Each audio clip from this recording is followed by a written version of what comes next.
Baik, terima kasih. Rina Rida melaporkan dari Kebon Pala, Jakarta Timur, dan sebelumnya ada rekan Camarayan dan laporan langsung dari kawasan Kelapa Gading, Jakarta Utara. Dan pemirsa, kami juga akan membahas terkait banjir di kawasan Jabodetabek dan kami sudah terhubung langsung dengan Kepala BMKG, Dwi Korita Karnawati. Selamat siang, Ibu Dwi Korita. Selamat siang, Mbak Anissa. Assalamualaikum warahmatullahi wabarakatuh. Waalaikumsalam warahmatullahi wabarakatuh. Bu Dwi Korita, apakah benar memang setelah tahun lalu El Nino, tahun ini La Nina? Benarkah? Betul. La Nina lemah. La Nina lemah itu berpengaruh ke negara-negara mana saja, Bu? Apakah termasuk Indonesia juga?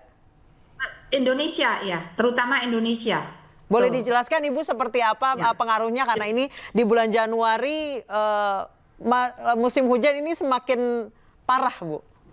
Betul.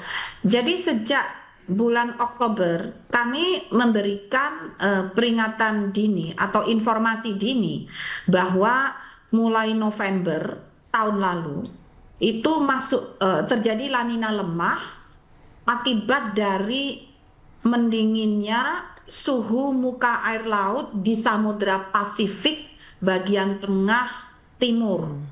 Sementara itu suhu muka air laut di wilayah Kepulauan Indonesia justru semakin menghangat.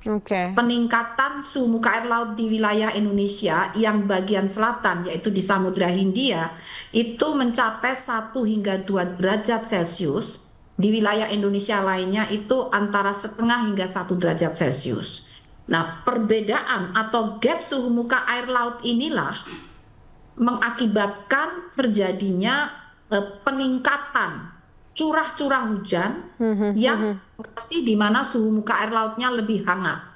Itu semakin intensif dan berdampak pada peningkatan curah hujan hingga mencapai 20% karena La Ninanya lemah. Kalau moderat itu bisa 70%. Nah, itulah tadi fenomena itulah yang disebut sebagai La Nina. Berarti ini yang menyebabkan terjadinya hujan lebat di Jabodetabek beberapa 1 bulan terakhir ini ya, Bu ya?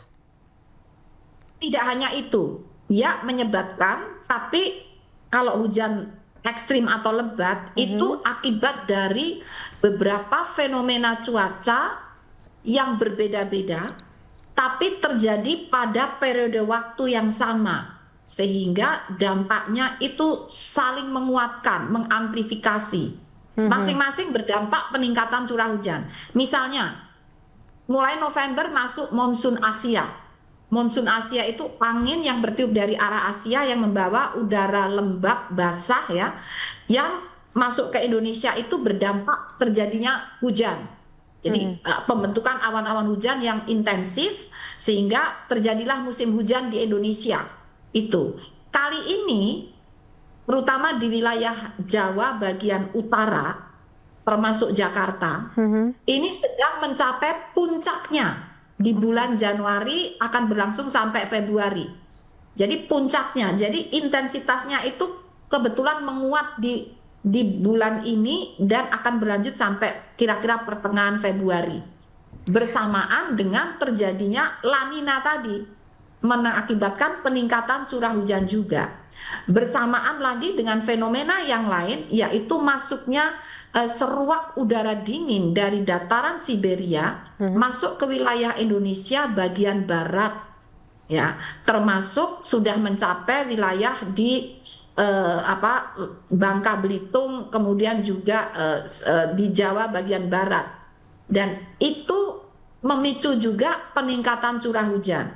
Masih ada fenomena yang keempat lagi, yaitu bersamaan dengan masuknya arak-arakan awan hujan yang bergerak dari Samudra Hindia sepanjang Khatulistiwa.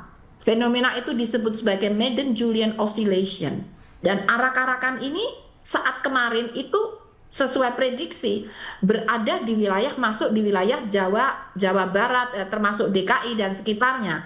Jadi fenomena ini juga menambah peningkatan curah hujan. Masih ada fenomena yang keenam atau kelima. Itu terjadinya gelombang ekuator, gelombang atmosfer di bagian ekuator, yaitu gelombang Kelvin dan Rossby. semua fenomena ini terjadi bersamaan sehingga curah hujannya menjadi meningkat hingga lebat, sangat lebat, ada yang ekstrim. Seperti itu kami prediksi sebetulnya perakiraan kami itu sejak awal Desember. Tapi kemudian semakin didetailkan sampai tanggal 27 Januari itu kami keluarkan peringatan dini yang berlaku untuk tanggal 28 hingga tanggal 30 Januari. Demikian. Baik, Ibu berarti bisa dibilang tadi dari penjelasan Ibu, Pulau Jawa sekarang sedang dikepung ya Bu ya? Betul. Nah, sampai tanggal Januari. 30 Januari. Kalau curah hujan itu akan sampai, curah hujan lebat sampai Februari, tapi kepungan ini hanya sampai Januari ya Bu ya? Sampai akhir Januari. Januari itu nanti mereka masing-masing meninggalkan wilayah Jawa. Kayak MGO ini semakin bergerak ke Jawa, Indonesia bagian tengah. Giliran Indonesia bagian tengah yang kena hujan lebat. Lalu nanti meninggalkan tengah menuju ke Indonesia bagian timur. Nah, jadi antri gitu. Akhirnya menuju ke Samudra Pasifik. Jadi akan bergerak. Kemudian surat udara dingin itu akhirnya melemah lagi. Namun ada periode ulang 30 sampai 60 hari. Jadi kemungkinan bulan depan itu akan terjadi lagi. Gitu. Bulan lalu Desember sudah terjadi. Sekarang Januari terulang lagi. Jadi makanya selama musim hujan, terutama di puncak musim hujan, itu masih akan terjadi lagi meskipun sampai katakanlah 3 hari ke depan ini mereka sudah meninggalkan Indonesia nih.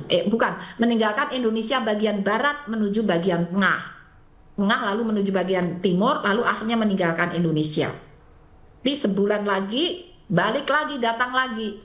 Jadi itu bulan depan masih kemungkinan akan hujan deras dan banjir seperti ini lagi, Bu? Diprediksi demikian, karena ini siklusnya 30 sampai 60 hari akan terulang kembali. Yang MGO, terutama MGO, seruak udara dingin itu juga ada siklus juga. Kurang lebih ya beberapa minggu atau sampai sebulan begitu akan terulang selama dataran tinggi di Asia yang dataran tinggi Siberia di sana itu suhunya masih dingin ya, jadi kanan udaranya masih lebih tinggi dari wilayah Indonesia. Jadi Indonesia ini hangat, di sana dingin. Jadi ada gap kanan udara, suhu yang mengakibatkan gap tekanan udara, akhirnya terjadi seruakan udara, luncuran udara dari dataran tinggi di Siberia sana menuju wilayah menuju Laut Cina Selatan ya, akhirnya masuk ke wilayah Indonesia bagian barat selatan. Demikian. Baik, Bu Dwi Korita, kita tahu saat ini beberapa bulan terakhir di wilayah Pulau Jawa sedang banyak bencana tanah longsor, banjir, bencana hidrometeorologi lainnya. Itu diprediksi akan terjadi sampai kapan, Ibu? Apakah sampai akhir masa musim hujan ini di bulan Maret atau April? Itu tergantung dua hal ya. Kondisi lahannya atau tanahnya. Kalau memang kondisi lahannya memang sudah rapuh, rawan untuk longsor, itu sudah dipetakan, itu bisa dilihat oleh masyarakat, dipetakan oleh Pusat Vulkanologi dan Mitigasi Bencana Geologi. Sudah ketahuan daerah mana saja, kabupaten mana saja yang rawan mengalami longsor. Namun hal berikutnya yang berpengaruh adalah pemicu. Pemicu itu artinya daerah tersebut rawan tapi belum akan longsor atau berbakat longsor tapi belum akan longsor sebelum terjadi pemicu. Pemicunya apa? Antara lain hujan. Padahal di bulan Januari sampai Februari itu puncak musim hujan. Dan di bulan Maret mulai melemah tapi masih musim hujan sampai katakanlah April ya, sampai April. Nah, jadi selama hujan ini yang berperan sebagai pemicu masih berlangsung, padahal lahannya itu sebetulnya sudah rawan untuk longsor, maka kejadian bencana longsor atau semoga bukan bencana ya, kejadian longsor itu masih akan terjadi. Baik, Demikian. Ibu, kita kembali lagi ke wilayah Jabodetabek. Jika curah hujan tinggi, masyarakat Jakarta ini masih sangat trauma dengan banjir besar tahun 2020. Apakah di 2024 ini curah hujannya akan super ekstrim seperti yang terjadi di 2020 yang bahkan lebih dari 100 tahun ketika itu tidak terjadi? Fenomenanya sebetulnya sama-sama saat itu disebabkan oleh menguatnya monsun Asia tadi yang saya jelaskan, kemudian terjadi La Nina, kemudian ada MJO Madden Julian Oscillation dari Samudra Hindia, dan juga terjadinya seruakan udara dingin. Itu sama, hanya bedanya La Ninanya di saat itu lebih kuat. La Ninanya lebih La Nina moderat. Sekarang La Nina lemah. Karena saat itu suhu muka air laut lebih menghangat. Jadi itu yang membedakan. Nah, jadi kali ini masih bisa terjadi, tapi semoga tidak sekuat 2020. Karena La Ninanya lebih lemah ya, Bu ya. Ya, baik. Hanya begini, kalau sekarang lahannya lebih rusak dari tahun 2020 atau artinya lebih rapuh ya karena kerusakan lingkungan, meskipun hujannya tidak selebat 2020, itu kejadian banjir dan longsor bisa sama hebatnya, tergantung kondisi lahan saat ini. Meskipun pemicunya lebih lemah, secara teori lebih lemah karena La Ninanya lemah. Seperti itu. Jadi kesiapsiagaan tetap perlu dilakukan. Itu. Baik, Bu Dwi Korita, apa imbauan dari BMKG terutama warga Jabodetabek untuk puncak musim hujan di Januari dan Februari ini, Bu? Jadi mohon masih tetap terus bersiaga untuk menghadapi potensi hujan lebat ya, bisa berkembang menjadi sangat lebat dan bisa menjadi ekstrim. Itu masih akan terjadi. Bagaimana caranya bersiaga? Pertama, mohon terus monitor perkembangan informasi cuaca yang kadang-kadang mendadak tiba-tiba. Sumber informasinya dari BMKG melalui berbagai channel ya. Ada di laman BMKG, ada di YouTube, ada di aplikasi mobile phone info BMKG, ada di sosial media, ada melalui TV dan radio.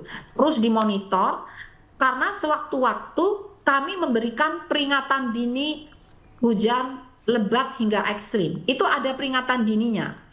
Peringatan dininya itu mulai dari 3 hari sampai 3 jam sampai 3 jam sebelum kejadian, dan akan diperbaharui sampai 30 menit sebelum kejadian, sehingga agar bisa segera menyelamatkan diri, meninggalkan lokasi yang berbahaya.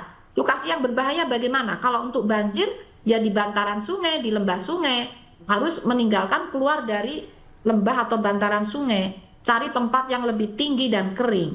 Kalau longsor ya menjauhlah dari lereng-lereng atau tebing yang rawan longsor.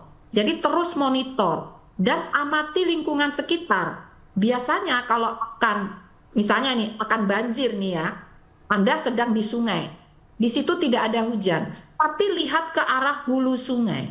Di hulu sungai itu kalau sudah mendung gelap, meskipun di tempat kita tidak hujan, harus segera keluar dari sungai, karena akan terjadi banjir kiriman, banjir bandang. Itu sering terjadi di Indonesia. Kemudian kalau kita sedang di tempat yang biasa, melihat awan hitam membumbung tinggi seperti bunga kol, segera mencari tempat yang aman. Itu akan hujan lebat bisa sampai ekstrim disertai kilat petir. Jadi yang penting menengarai lingkungan sekitar, tanda-tandanya, lalu selamatkan diri.